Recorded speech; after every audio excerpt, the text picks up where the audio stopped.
wanted to shift a little bit here and talk about the emergence of Vietnamese diaspora in the U.S. in terms of the lack of recognition that the community received when they got to America. So even though the Vietnam War was huge in the American imagination, and the Vietnam War was also very important in terms of the Asian American movement, because a lot of Asian American activists claimed solidarity with Vietnamese to speak out against issues such as racism in the U.S. and colonialism as practiced by the U.S.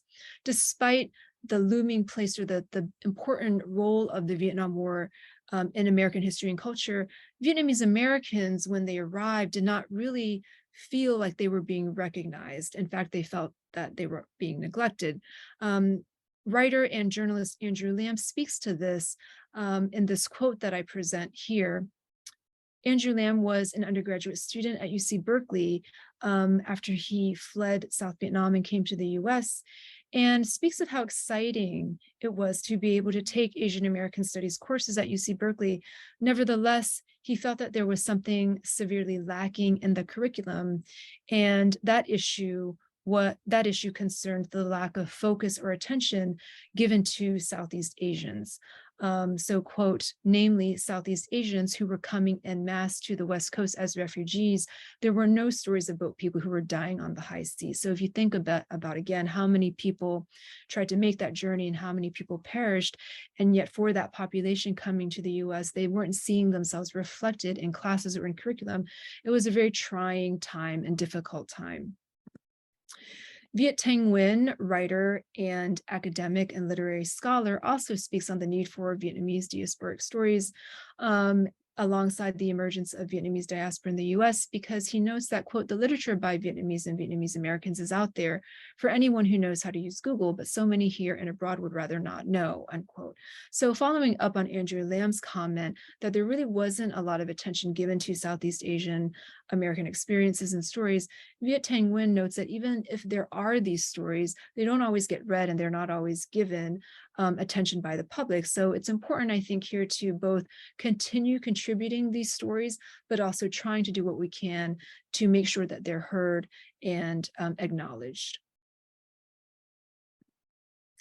Institutionally, or on an intellectual and academic level, there is also an imbalance within the field of Asian American studies when it comes to Southeast Asian American literature.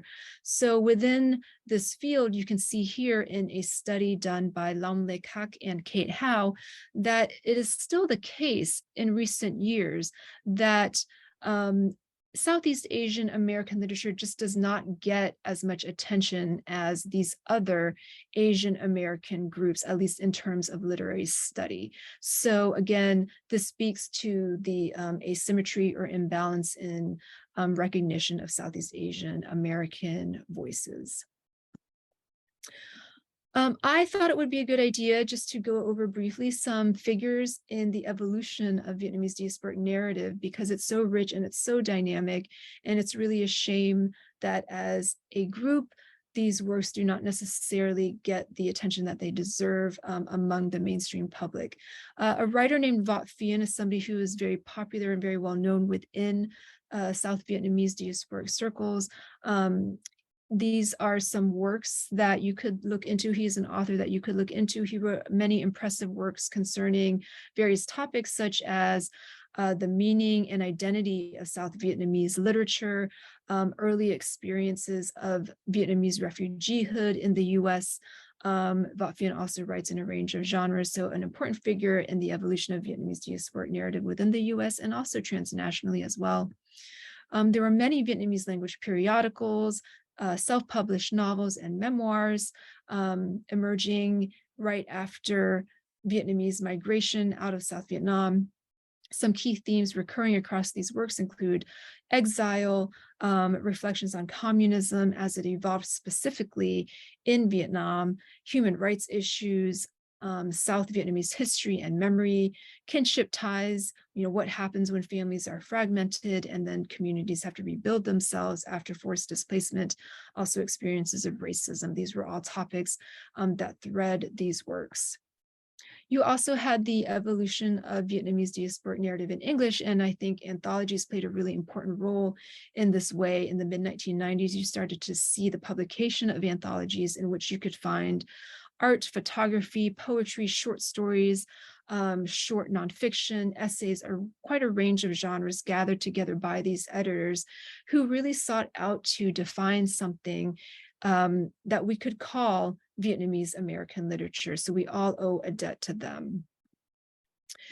In the mid-1990s, translations of Vietnamese literature also started to get published and added to the archive of Vietnamese narrative as it circulated transnationally and in the diaspora, and as well as in English reading publics.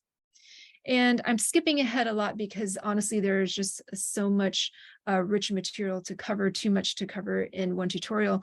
But in recent years, we have had more Vietnamese American writers gain quite a wide and vast public audience. One of these is Viet Nguyen, who wrote The Sympathizer, the novel, as well as Nothing Ever Dies, which is a more critical, analytical book on various topics related to Vietnam and the memory of war. Viet Nguyen won the Pulitzer Prize for Fiction, was a MacArthur Fellow, and The Sympathizer has been made into an HBO series. And if you are interested, you can check out the teaser for that series. It is already out on YouTube. And Ocean Vuong is another writer who has gained international acclaim and has been praised by the public and by critics alike. Two works worth checking out, On Earth We're Briefly Gorgeous and Time as a Mother. Both have been translated quite widely. Ocean Vuong has received many honors and awards. One thing that I think is also exciting about works like those by Ocean Vuong is the geographical range that they represent. So many Vietnamese American works are set in California, but Ocean Vuong's works, for example, in On Earth We're Briefly Gorgeous, is largely set in Connecticut with some snippets taking place in New York and Virginia.